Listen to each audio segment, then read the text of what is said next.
morning. This is Stan in Gainesville, Florida, and you are listening to Light Talk. Hi, this is Steve in Dallas, Texas, and today we're discussing a BA or a BFA, the green room, and even more paperwork questions on Light Talk. And this is David in the beautiful Belmont Shore neighborhood of Long Beach, California. And if you don't already know, you are listening to Light Talk, and we are the Lumen Brothers. Yeah, welcome to episode 126. How's your first week at school, guys? Fun? Perfect. Much better. Okay. We're into like change everywhere. We have 20% more faculty than we did 2 years ago. We have a new director, a new dean, new students, very optimistic, positive energies. Just wish the humidity would go down a bit. So last week we had our great interview with Steve Terry, true legendary figure of the New York rental scene and touring scene. We hope you enjoyed it. It was a lot of fun. Thanks again, Steve, for doing it. Anyway, hey guys, guess what I just came back from? Let me guess. I'm putting the envelope up to my forehead. It sounds like friend. No, it sounds like end. It sounds like low. No, high friend. High end. You were at high end. That's it. I was in hog training. I was actually at the new ETC offices in Burbank, California. And let me tell you, it's a vast improvement over their old offices in Hollywood.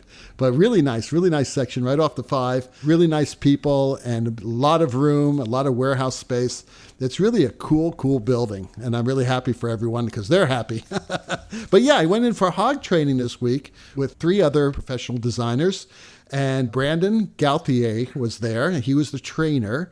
And we did an intense 2-day hog session. Are you going to have a new career as a programmer, David? I figured I should learn this. I mean, and and I did. And I must tell you, it's pretty powerful. You guys all know this. I mean, I'm not saying anything new. I loved it. And I had such a good time there, and everybody was so nice. And I got to see some really cool stuff because they were giving us a sneak preview of some brand new equipment. We looked at the new alpha version of Augmented, which is the new free software that ETC is going to be releasing for all the EOS consoles. Stan and I saw it at USITT. We were very impressed, but it's changed quite a bit, and it's actually gotten pretty powerful.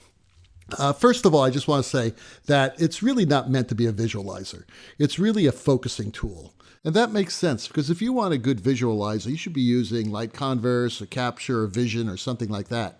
But this here is great because it's integrated into the software, into the operating system, and you do not need any outside hardware at all. It uses all the internal hardware in an EOS or an Ion. Now, if you have a very old Ion, then yes, you're going to need another computer. However, other than that, it's a pretty cool piece of software. They have these different features. One's called a fixture point of view, which is actually something from WIG, where you can look at the stage from the light's point of view. Yeah, put your eyeball right at the lens. Yeah. And WIG's had that for years. So this is a lot more dynamic and quicker to use than WIG's.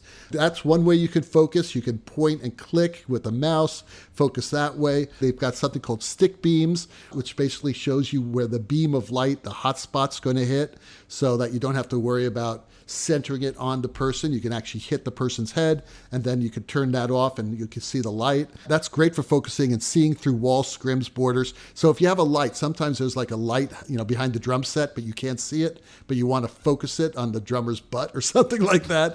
That's the hot spot because you want to get a nice silhouette of the drummer. You can actually see it and do it and use that, and you see the light through the drummer, which is really handy.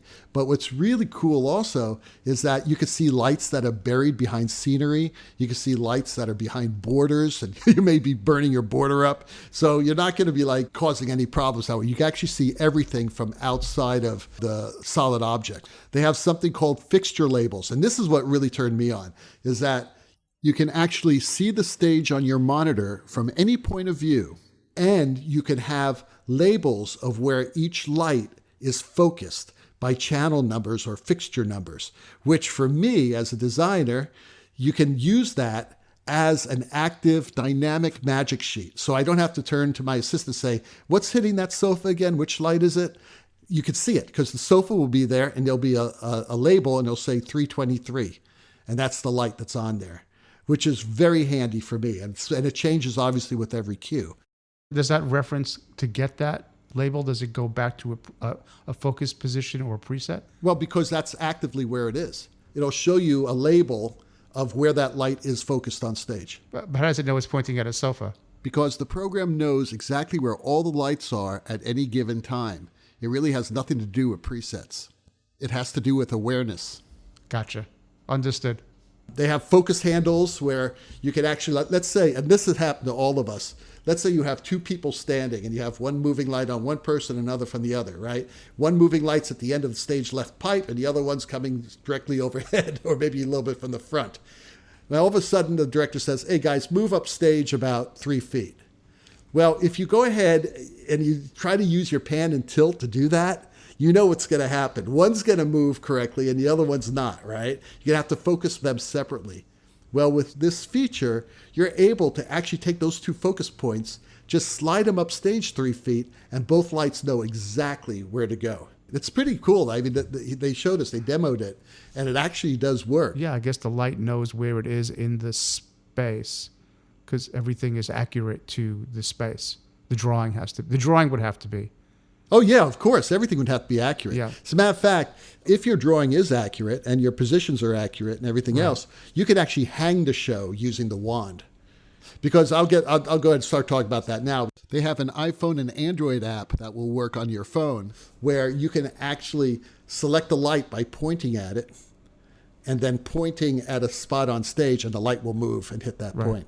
Or you could use the Find Me feature and the light will hit you. And that's a real quick way of creating focus points, which is great. It's very slick. And it will also serve as a marker so you can actually move the phone onto the stage and you know exactly where that light needs to be focused or where that light needs to be hung. So it's using the phone as a GPS positioning device. Yeah, it uses the GPS and the accelerometer in the phone. Mm-hmm. It's that accurate. That's how accurate phones are nowadays, which is cool. Yeah. Now, there's a base point that you place down. A QR code. Yeah, that's what I was getting at, is that you have to have some kind of level of calibration between the physical and the virtual world for it to work. Yeah, what they use, so they call it the reference point. It's an 8x8 2D drawing that they use. You place it right at wherever you want to place it. Maybe it's at 0, 0, where the center line and the plaster line intersect, and you calibrate it there, and then everything moves to that. And what that allows you also to do, and this is another really cool thing, they have something called the fixture position estimator. So what you do is you focus all the fixtures to 4 reference points in your space. Then, when you move the show, let's say the pipes are off a bit or the front of house is off a bit, and that's going to happen when you move to a new theater. All you have to do is take all your moving lights and return them to those 4 reference points, right? Focus them on those 4 reference points, and it will automatically update all of your presets. Yep. You can have 300 presets, like on a sofa, whatever the presets are, and it will automatically figure that out. That alone is amazing. Talk about saving time, especially for transfers. I'm really looking forward to seeing this. I really think it's a game changer. And I think the best part of it is that it's free. So, that being said, Steve has our first question. And it's from Roxanne in Texas. And she writes, please settle an argument.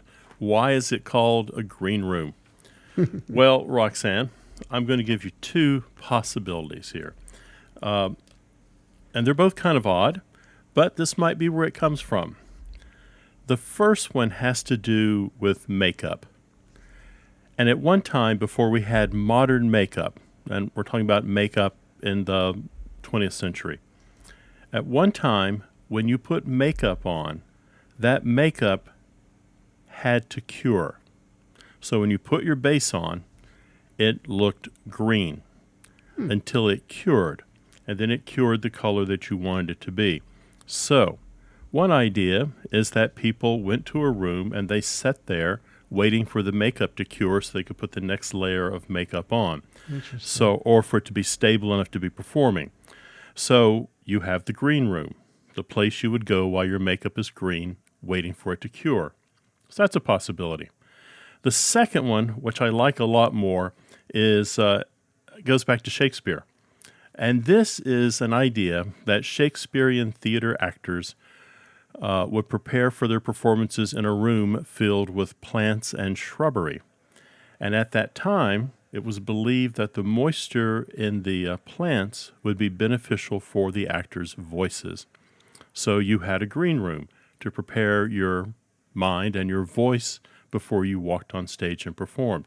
So, there's all kinds of weird ideas out there. It's where people go and they were nervous and sick. It's lots of things. But because you kind of turn green when you get sick. I guess so, But I really like those. I like the makeup curing, and I like the idea because it kind of makes sense. We're going to go back and we're going to work on our voice in a room filled with shrubbery and plants. I never heard the first, Steve. That is the first one about the makeup I'd never heard before. That's fascinating.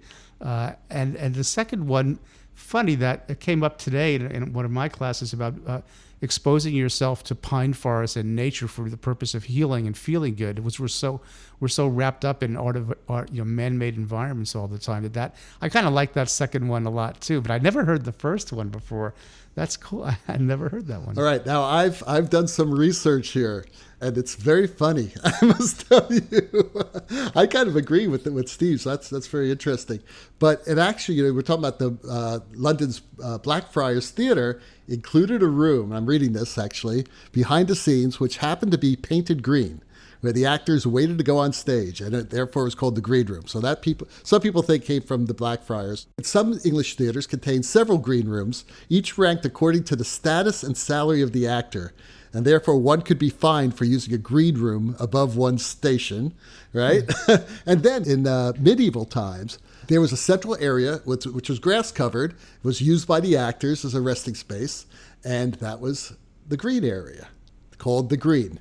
So maybe a combination of all these different stories created the Green Room.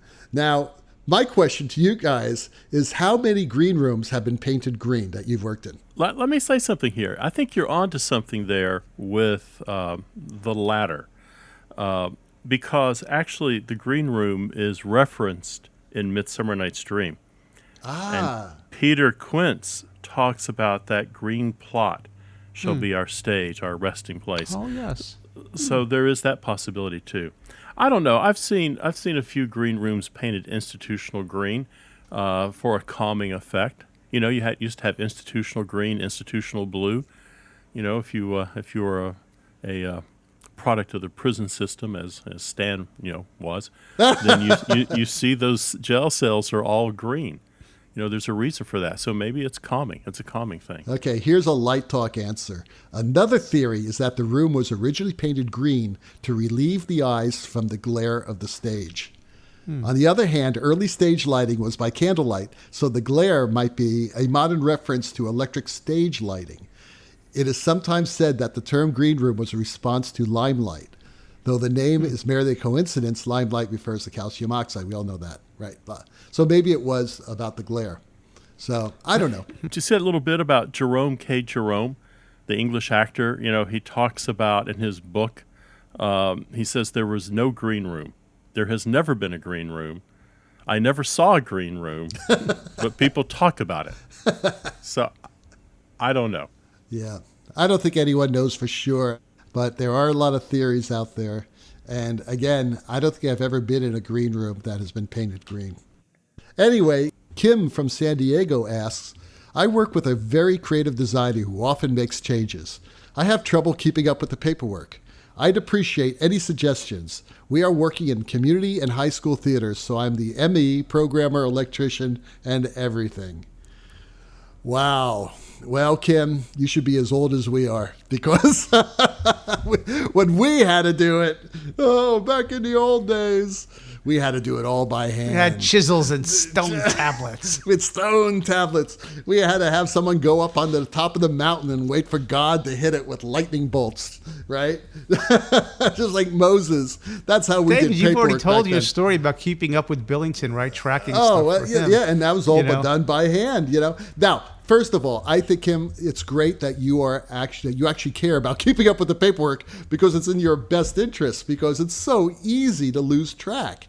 It really is. I mean, there are a lot of changes made, and that's what theater's all about, and lighting. And, this highly creative designer that you work for is going to make changes. And, if you were designing, you'd probably make changes too. But you want to keep up with the paperwork. So back then, yes, we all did it by hand.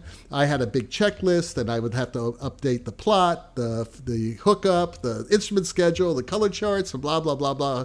Repatch sheets, all that. I would check it off as I, updated it. But nowadays we have computers, and we have a program called Lightright. Now, how did this? And I must say that John McKernan, it's a fantastic program. It's his program. But before Lightright, there was this little assistant lighting designer who worked for the Miami Opera, who, when it was doing it by hand, would be up every night till 4 or 5 in the morning at the offices, updating all this. And one night, this little boy, this young man named David Jacques, because I was really tired because I did this every night, and I had to be at the theater at 8 in the morning for the calls from 8 till 11 in the evening. And I had to have all the paperwork updated. And one night I'm sitting there updating it, and I hear these footsteps. And it's kind of scary. I'm there alone. It's like 3 in the morning. And there's a young woman comes in, and she says, "Hey, what are you doing?" And I told her. And I said, "Who are you?" And she goes, "Oh, I'm the computer programmer for the box office." She goes, "We could do this with the database program on a company's mainframe." I said, "Really?"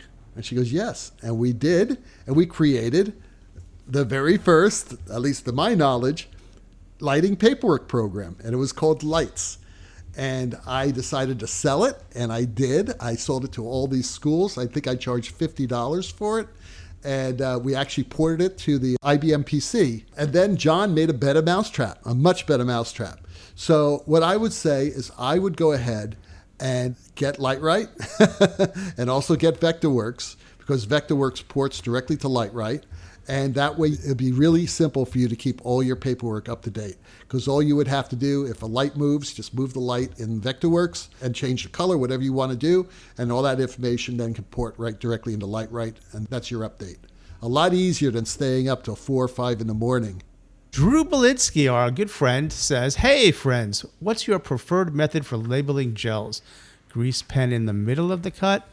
Black silver Sharpie on the corner of the cut?" Wait a minute. He's still using gels. Okay. So, well, I don't know. We do it, I think, in the bottom of it to one side. We don't put it in the middle, because the grease will just heat up if it's an incandescent lamp, will just get hot and boil on the gel and then make a very distorted color blotch in that area. So that's how we do it. I guess if you were really fancy and had a lot of money, you could print out little labels and stick them in the corners. Like when you buy a sheeted gel, there's usually a little label in the corner that tells you what color it is. But we definitely avoid the center of the color. You see, I don't think you should put anything in the pathway of the light. Yeah. Well, so what we do is we take a little pinhole, and where that little section where the gel, you have the corner of the gel where it sort of sticks kind of out of the gel frame. We put a pinhole through that, and then we take a tag, and we and a piece of thread, and we wrap it around in that hole, through that hole, and then the tag. It's like what Minnie Pearl used to wear on her head. Yeah, you got time on your hands over there. R03. Wow. So all our lights you got some free time in your light shop, man. Tags everywhere. We don't have that kind of free time in our light shop. No, we don't do that. But that would be funny. Hey, can you get me like 30 cuts of 202? Do you brass fasten all your gel frames? I don't know. I never look at the gel frames. Do you use safety frames? I don't look at any of that stuff. Well, we don't use Sharpies. I don't know if do people use Sharpies these days on gel? We don't. We use the grease pencils. Grease pencils, right? That's what I heard. Okay. Well, you are listening to Light Talk with the Lumen Brothers, and Light Talk is sponsored by. Since everybody's making all this money from our show, we thought we'd get into the act. It's about time. Wait a minute. Are we going to commit fraud here? Light Talk University. Are you approaching the end of your career? Have you seen your gigs go from designing multi-million-dollar operas to lighting puppet shows at the corner sports bar? Are you worried that you are nearing the end of your life with absolutely no pension or 401k? Hey, sure, it would be great to teach at a university like these three fools on this show, and the guaranteed retirement that comes with the job. But you never got that required MFA degree. Because, really, who has the time for 3 years of grad school? Well, the good folks at Light Talk University will solve that pesky requirement with our new MFA online lighting design program. That's right. You can now earn that diploma in only a matter of weeks through our exclusive accelerated distance learning program. Why be trapped in a smelly classroom for hours listening to that cynical old professor pontificate about the good old days? Our online lectures allow you to choose what to watch and when to watch it. And do you have problems falling asleep in class? No worries. You can sleep through our lectures and miss absolutely nothing. That's because we have no exams. And why waste your time designing bad college plays and musicals? You've designed hundreds of crappy shows in your career. Hell, they should give you an honorary degree just for surviving that. Our professors are not veterans of tired old Broadway shows and stale regional opera. They are experts in survival. Just look at what they're doing now. And compared to most traditional universities, our tuition is quite affordable. Get your MFA for only $1,000, or just send us an extra $500 and we will send you your diploma right now. So enroll in the MFA lighting program at Light Talk University. And who knows, maybe someday you too will have a lucrative podcast. Tuition for Light Talk University must be paid in cash and is non-refundable. So don't call us when the search committee laughs at you. And now, back to Light Talk.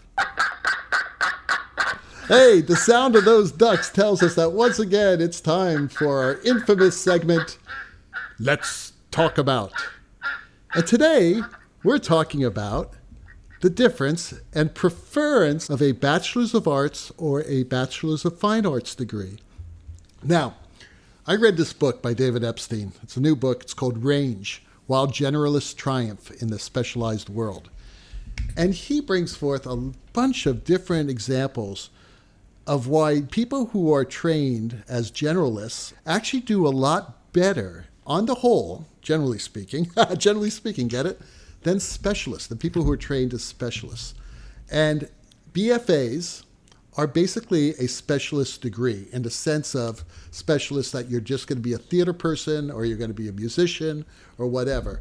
And you actually take fewer liberal arts classes.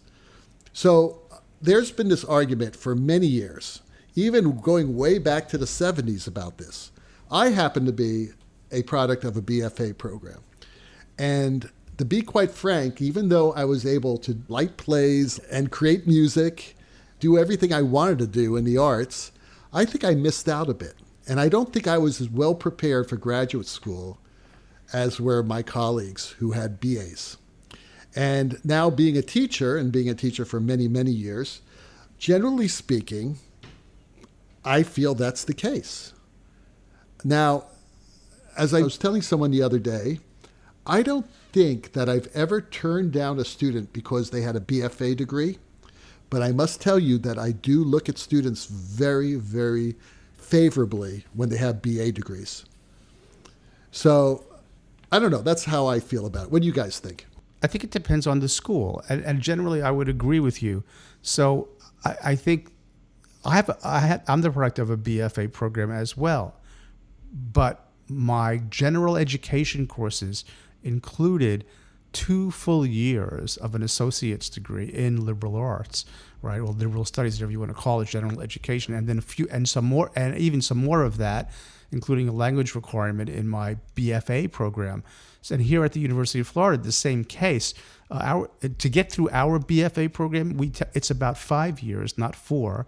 There is a intensive general education curriculum that underpins the professional specialization. So we are not in a conservatory. I'm curious to hear Steve's answer how that works at SMU, but there's a very, very strong undergraduate general education core of probably close to half their time here across.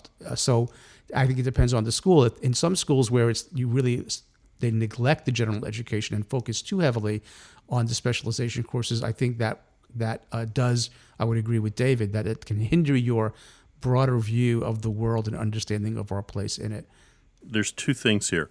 And I don't know, because I didn't do the research really in depth here, so I'm putting a disclaimer on this a little bit. I think as a student, as a potential student, you need to think of a Bachelor of Arts degree as an academic degree. If you get a Bachelor of Arts, then there's a good chance you're going to go on and get a master's, and you're going to go on and get a PhD. So it's an academic degree. The Bachelor of Fine Arts degree, for years, it was considered a professional terminal degree. You got the Bachelor of Fine Arts, and then you went out to make your mark in the world. And that changed a little bit when the MFA program came along. And there's even a couple schools now that offer DFA programs, Doctorates of Fine Arts. A BA program, David's right, about 60, 70 hours in a BA program are general ed courses, and then about 30 hours of your specialty. Yeah, if you're in a BFA program, it's exactly the opposite. It's exactly the opposite. So you spend the bulk of your time in your specialty and very little time in general education. I think the question you have to ask yourself as a student coming into a program, I think it comes down to two questions. The first one, can you imagine yourself doing anything else but, we'll say, theater? If you can't imagine yourself doing anything else on the planet except theater, then maybe a BFA is for you. But if you're kind of curious about history and science and math and, whatever, photography, art history, dance, business, then maybe a BA is for you. I prefer BA students. I think the BA students come in better prepared, and so I'm always looking for a good, solid foundation of education, and then I'm saying, okay, let's get that MFA. Let's now specialize in something. So I like the BA, and then I like the students to get an MFA. Yeah, and it makes a lot of sense. There is a time, you're right, Steve, when the BFA was considered a terminal degree. And I think the three of us, because we teach grad students, we look at what is the best pathway. And I have just found that, generally speaking, BA students have a much easier time, have a broader sense of the world when they come into grad school, and they have fewer bad habits. Let's be honest, we've seen a lot of these undergraduate schools at URTA. Now, most of them are very, very good, but there are some that really, I don't think, prepare their students as well. And you end up spending half a year breaking students of bad habits. So I think the BA gives you a much broader and a much more well-rounded education so that you can actually think critically, problem solve, right? You learn how to do all this stuff through your gen eds and through your liberal arts studies than coming in and just lighting shows. I'll jump back in here. So, and I just want to be clear. So, to your point about the preparation, David, I would be loath to ascribe that to the degree label that the person is coming from. That's really more due to the school, the culture, and the individual mentor that they have. You can have a very well prepared BA student and have that broader sense of the world. You can have a very poorly prepared BFA student. But I want to say, as I said before, at our BFA program, at a large comprehensive, one of the most comprehensive universities in the country, you're going to spend the BA coursework and the BFA coursework basically track almost identically for the first 2.5 years. And then most students in BA programs or BFA programs have the freedom, at least at big institutions, to choose what their electives hours are. So essentially, what the BFA is post the general education, first 6 semesters, 5 to 6 semesters, you're then choosing all these specialty courses where somebody with the BA could basically do the same thing, right? Essentially fill their elective hours with their specialty. So at a big place like ours, the intensity of the BFA versus the BA is really what they put into it. You can be a BA and take just as many courses in the specialty if you want to, but the underpinning general education is essentially the same. The problem with that, though, Stan, I may have misunderstood you. You said it takes 5 years to graduate. Correct.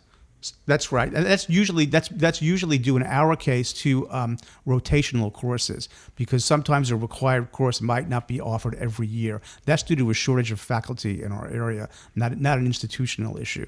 So we just prepare the student that they may have an extra semester or so, depending upon the rotation and when they came in or what they were missing. But the point I really want to make is that the underlying foundation of the education at a large comprehensive university, whether it's a BA or a BFA, you don't lose that worldliness. Now, maybe in a small school in Minnesota, that may be the case. You become a BFA and you can avoid a lot of those really important foundational courses, and that's when it's a problem. And that's where I think what David's getting at is the BA can be better prepared if the BFA lets you skirt a lot of those important critical thinking courses.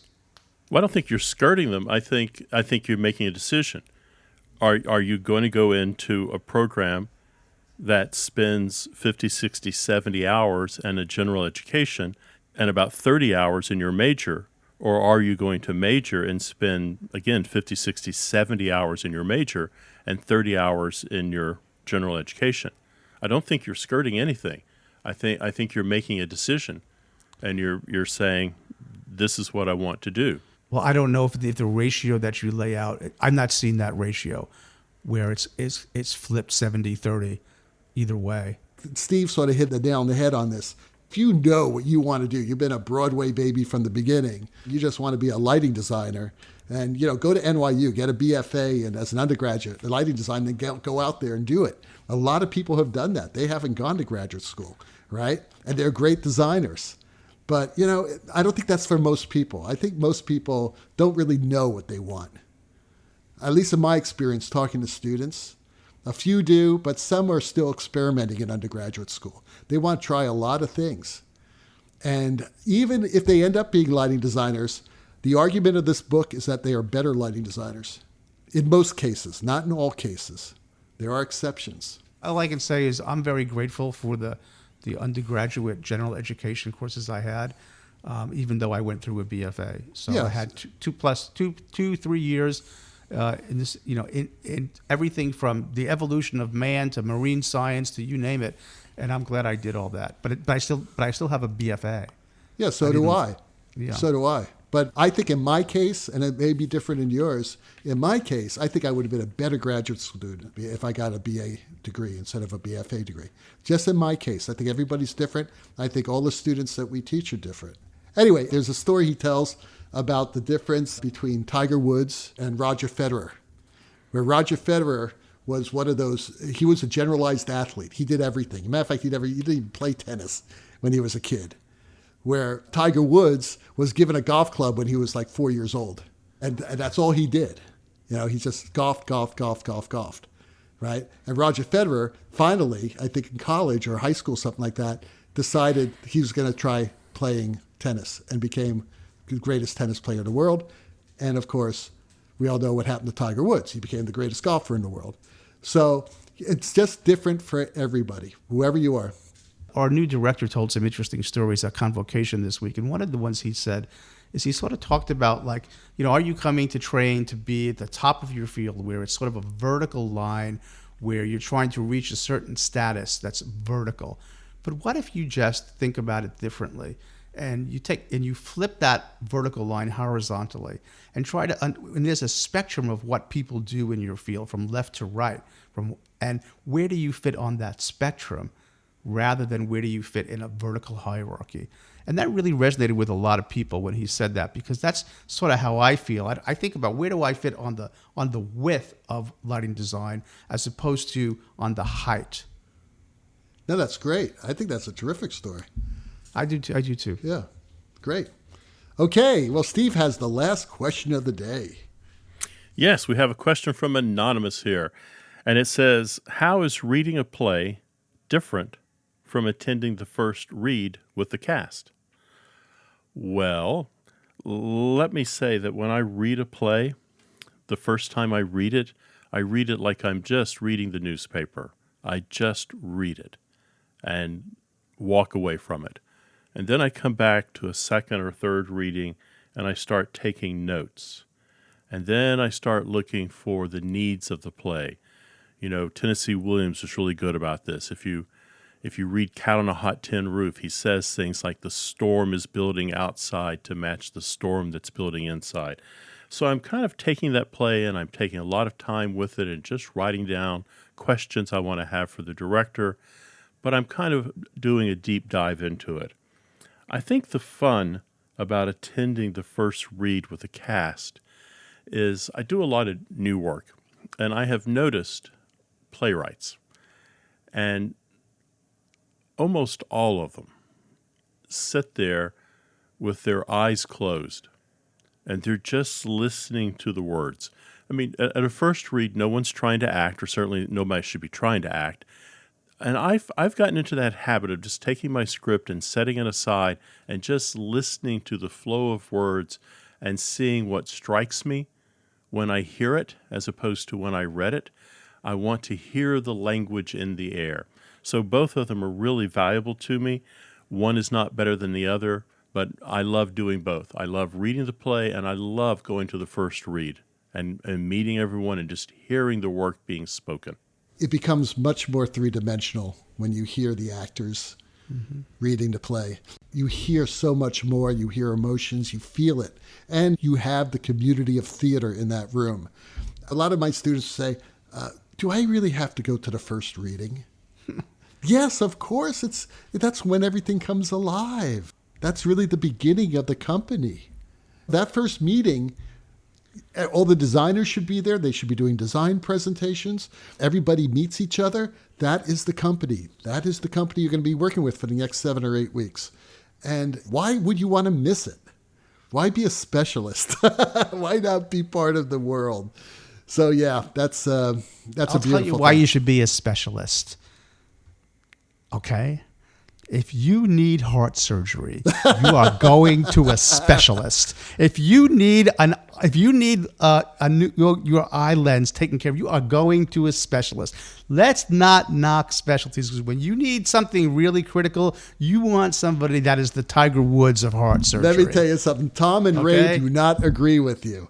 Tom and Ray say that the biggest mistake you can make is taking your car with a transmission problem to a transmission specialist. That's different. I'm talking about life and death stuff here. Hey, okay? transmission can be life and death. Could fall out. Look, I didn't go to a hernia specialist. I went to a general surgeon, but I went to a general surgeon who done hundreds of hernias.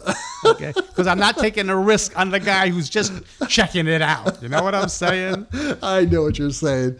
I can't argue with that. So anyway, that Hammond organ solo in the background tells us that once again you've spent another morning listening to us at Light Talk.